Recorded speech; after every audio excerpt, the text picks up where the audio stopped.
이번 사도행전 25장의 제목은 내가 가이사께 상소하노라 라는 제목입니다. 총독 벨릭스는 자신의 임기가 끝날 때까지 바울을 감옥에 가둬둡니다. 유대인들이 바울을 옥에 가두는 것을 원했기 때문에 그렇게 한 것입니다. 부당하지만 바울은 갇혀 있는 것입니다. 1절 총독 벨릭스를 대신하여 총독 베스도가 부임을 합니다. 베스도는 부임한 지 3일 후에 가이사랴에서 예루살렘으로 올라갑니다. 2절 대제사장과 유대인 중 높은 사람들이 바울을 다시 고소를 합니다. 3절 베스도가 바울을 예루살렘으로 옮기도록 요청을 하지만 이것은 길에 매복하였다가 바울을 죽이려고 하는 것입니다. 4절 베스도가 대답을 합니다. 바울이 가이사랴에 구류되어 있고 자신이 다시 가이사랴로 내려갈 예정이라고 말을 합니다. 5절 그래서 너희 중 유력한 자들은 나와 함께 내려가서 그 사람에게 만일 옳지 아니한 일이 있거든 고발하라 라고 말합니다. 그러니까 꼬우면 고발해 이거죠. 그 6절 베스도가 8에서 10일 정도, 그러니까 이것을 정확하게 날짜를 세보고 이렇게 기록한 것이 아니라 대략 짐작으로 이렇게 쓰고 있는 거죠. 그래서 베스도가 8에서 한 10일 정도 예루살렘에 머물다가 가이사랴로 내려가서 이튿날 재판 자리에 앉고 바울을 데려오라 명하게 됩니다. 바울은 죄 없이 오랫동안 갇혀 있었고 고통을 당하고 있습니다. 바울이 살던 그 시대뿐만 아니라 오늘날도 이런 부당한 일이 자주 일어납니다. 지연된 정의는 정의가 아니다. 그러니까 지각한 정의는 정의가 아니다 라는 말을 통해서 알 수 있듯이 절차 지연을 통해서 이미 악행이 벌어지고 있는 것입니다. 이런 악행들은 종종 자주 일어나죠. 가만히 있어봐 이러면서 내가 처리해 줄게 하면서 한 일주일 지나서 그때도 처리 안 하고 있죠.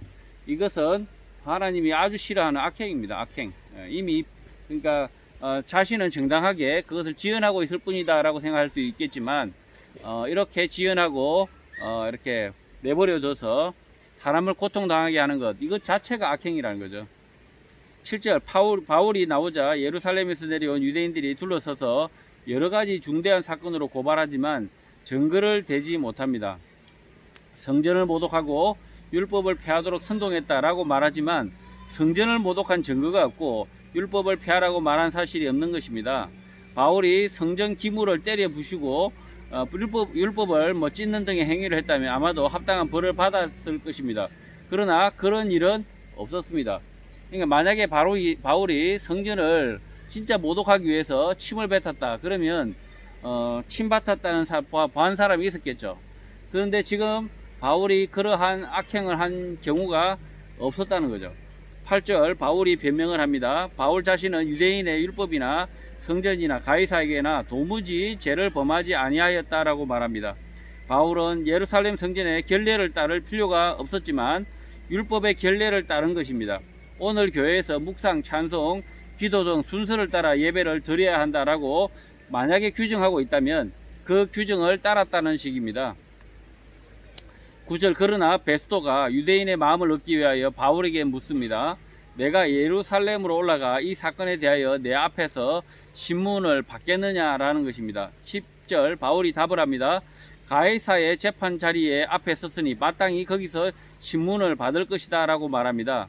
당신도 잘 아는 바와 같이 내가 유대인들에게 불의를 행한 일이 없다라고 말합니다. 이 가이사의 재판장 자리, 그러면 이건 로마의 가이사 황제에게 재판을 받겠다 이렇게 말하고 있는 거죠.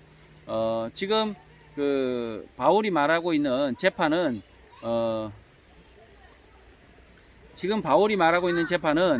이 베스도의 재판을 말하고 있는 게 아니라 가이사 황제의 를 통해서 재판을 받겠다 이렇게 말하고 있습니다.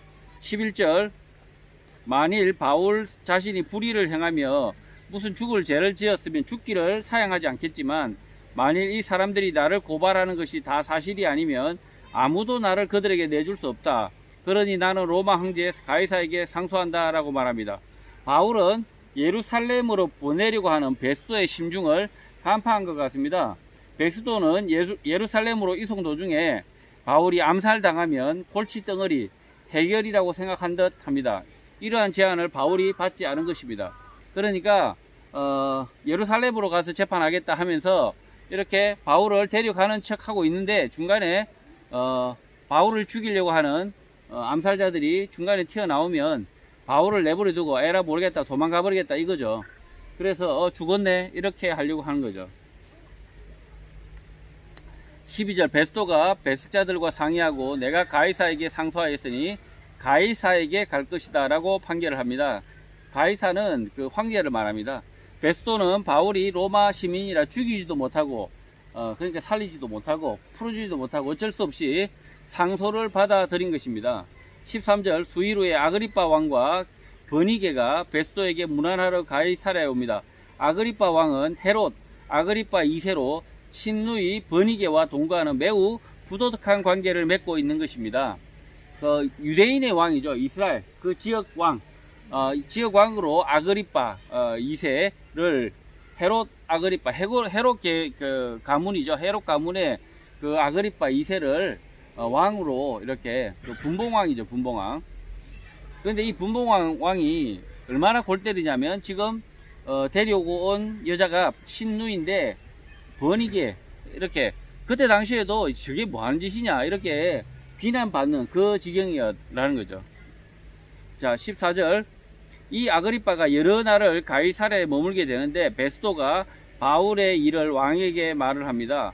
이전 총독 벨릭스가 한 사람을 구류하였는데 15절 내가 예루살렘에 있을 때에 유대인의 대제사장들과 장로들이 그를 고소하여 정죄하기를 청하였으나 16절 내가 로마법에는 피고가 원고들 앞에서 고소사건에 대한 변명할 기회가 주어지기 전에는 그 사람을 내주는 것이 아니다라고 말했다는 것입니다. 바울을 죽이려고 하지만 로마법에 따라 내주지 않았다라고 말하고 있는 것입니다.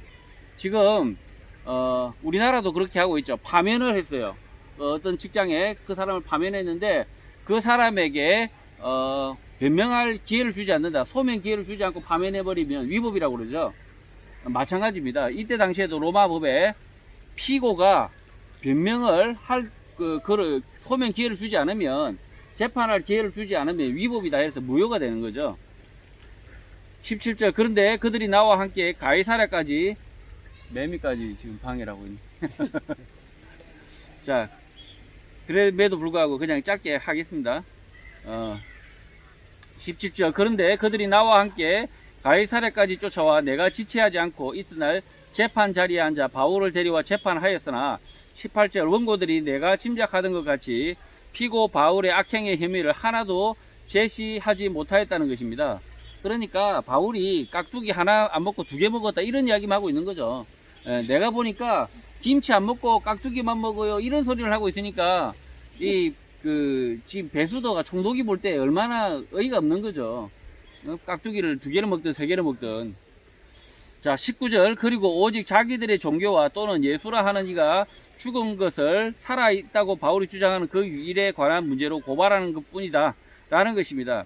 로마 제국은 넓은 식민지 통치를 위하여 여러 나라 인종을 포용하는 정책을 취해왔기 때문에 여러 종교에 대하여 관대했던 것입니다. 그러니 바울의 복음 전도는 당시 로마법에 따라 무죄였던 것입니다. 그러니까 바울이 예수가 살아있다 이렇게 복음을 전하더라도 로마법에는 저촉이 안 된다는 거죠. 아니 그 사람이 뭐 만약에 우리 할배 죽은 할배가 살아있다 이렇게 막 주장하고 떠들고 다니더라도 그냥 미친 놈일 뿐이지 죄가 안 된다는 거죠. 20절 내가 이 일에 대하여 어떻게 심리할지 몰라서 바울에게 물었는데 예루살렘에 올라가서 이 일에 신문을 받겠느냐 물어보니까 21절 바울은 황제의 판결을 받도록 자기를 지켜주기를 호소하여 내가 그를 가이사에게 보내기까지 지켜두라 명하였다라고 말합니다. 베스도는 바울 암살 방법도 알고 있었고 어떻게 하면 유대인들이 자신을 따르게 할지 방법을 찾으려 했던 것으로 보입니다. 이 베스도도 착한 사람은 아니죠. 바울을 어떻게든 이 골칫덩어리를 그냥 죽어버렸으면 좋겠는데 죽이기도 못하고 로마 시민이니까. 그리고 이렇게 예루살렘으로 보내는 척하면서 암살 당하게 내버려 두려고 했는데 그것도 이제 바울이 이미 알고 있는 거죠. 알고 있어서 아예 안 가겠다고 하니 정말 골치 아픈 거죠. 22절 헤롯 아그리빠 2세가 베스도에게 말을 합니다. 나도 이 사람의 말을 들어보고 싶다고 말합니다. 그러자 베스도가 내일 들을 수 있게 하겠다고 답을 합니다. 헤롯 아그리파 2세가 어떻게 하나 보려는 것입니다. 그러니까 베스도가 헤롯 아그리파에게 2세에게 이렇게 떠넘기려고 하고 있는 거죠. 그리고 아그리파 얘가 어떻게 하는지. 그런데 지금 아그리파와 베스도의 관계를 보면 알겠지만 한 명은 총독이고 한 명은 분봉왕이죠. 분봉왕인데 한쪽은 자기 정치를 하려고 하고 있고 베스도는 로마에 직접 그 명령을 받는 사람이고, 그러다 보니까 서로 이 관계가 미묘하게 서로에게 이익을 위해서 서로 이렇게 서로 미루고 있고 서로 이용하고 있는 관계죠. 23절 이튿날 아그리빠와 버니게가 크게 위험을 갖추고 와서 천부장들과 시중에 높은 사람들과 함께 접견 장소에 들어오고 베스도의 명으로 바울을 데려오게 합니다. 크게 위험을 갖추었다라는 것은 복식을 말하는 것으로 보입니다. 오늘날도 대통령, 총리와 같은 사람들이 뭔가 그럴듯하게 단상을 이렇게 높이고 사람들을 주변에 세우는 권위적인 행사를 연출하는데 그래봤자 보잘것없는 사람일 뿐입니다. 각자 역할이 다를 뿐 연약한 인간이라는 것입니다. 이런 사실을 망각하고 의시되는 인간, 권위에 눌려 보잘것없는 사람을 우러러 보는 어리석은 사람들이 있습니다. 그럴 필요가 없는 것입니다. 니나 나나, 너나 나나 하나님 앞에서 지원받은 연약한 인생입니다. 제가 이제 가끔 우리 사회를 보면 참 이렇게 권위 앞에 약하다. 우리 한국인들이 뭐 조금만 감투를 쓰면 막 이렇게 높여 우러러 보고요. 그리고 또 그 사람들한테 막 굴종하려고 하죠. 심지어 막 조국 막 차를 막 물티슈로 막 닦고 이런 회개한 일이 벌어집니다. 제가 이제 여러분에게 이제 말씀드리는 건 뭐냐면 너나 나나 똑같다는 거죠. 그 하나님 앞에서 똑같이 지원받았다는 사실을 망각하면 자 우러러 보는 사람도 그렇고 의시되는 놈도 그렇고 다 같은 인간이라는 거죠. 다 잘못된 인간들이라는 거죠. 24절 베스도가 말을 합니다. 아그리빠 왕과 여기 같이 있는 여러분, 당신들이 보는 이 바울은 유대의 모든 무리가 크게 외치며 살려두면 안 되는 사람이라고 말하고 예루살렘과 가이사랴 여기까지도 내게 청원하였지만 25절 내가 살펴보건대 죽일 죄를 범한 일이 없었지만 그가 황제에게 상소하였기 때문에 황제에게 보내기로 결정을 하였다라고 말합니다. 이 베스도도 진짜 형편없는 인간이죠. 아니 죄가 없으면 그냥 풀어주면 될 텐데 그냥 그 황제에게 상소하였다 이런 핑계를 대면서 안 풀어주고 있죠. 이 베스도도 같은 더러운 인간, 악인이다. 그 사도신경에 나오는 그 악인 한 명이 더 있죠. 총독 빌라도. 빌라도의 재판을 받아서 예수님이 십자가형을 당하죠. 똑같은 악인이라는 거죠. 26절 그러나 여전히 황제에게 보내며 재판을 해야 할 이유를 찾지 못하고 있어 당신들 앞 특히 아그리빠 왕 당신 앞에 그를 세웠다라고 말하고 있는 것입니다. 말도 안 되는 이야기죠. 그냥 풀어주면 되는 거죠. 사실은 총독 베스도는 황제와 친분이 있는 헤롯 아그리빠 2세에게 바울 문제를 떠넘기려고 하는 것입니다. 27절 바울은 제목도 밝혀진 바 없고 죄수를 로마로 보내는 것이 무리라고 말하고 있는 것입니다. 헤롯 아그리빠 2세가 바울의 죄목을 찾아서 대신 로마로 보내어 처벌 처리를 해달라는 부탁인 것입니다. 뭐냐면 그 베스도가 볼 때는 저기 로마로 보낼 이유가 없는 거죠. 그러니까 아그리빠 네가 제발 제목을 만들어서 보내달라. 그래서 보내서 내가 괜히 왜 보냈냐 이런 소리 안 듣도록 해달라 이렇게 하면서 바울의 신변을 넘겨버리는 이게 지금 일어난 일이죠. 성도 여러분, 오늘 이 시대에도 억지 재판과 억울한 재판, 불의한 재판이 벌어지고 있습니다. 그럼에도 불구하고 바울은 이 부조리한 사회를 살고 있음에도 불구하고 복음을 전파했고 예수 그리스도의 말씀을 가르치는 삶을 온전하게 살다 간 것입니다.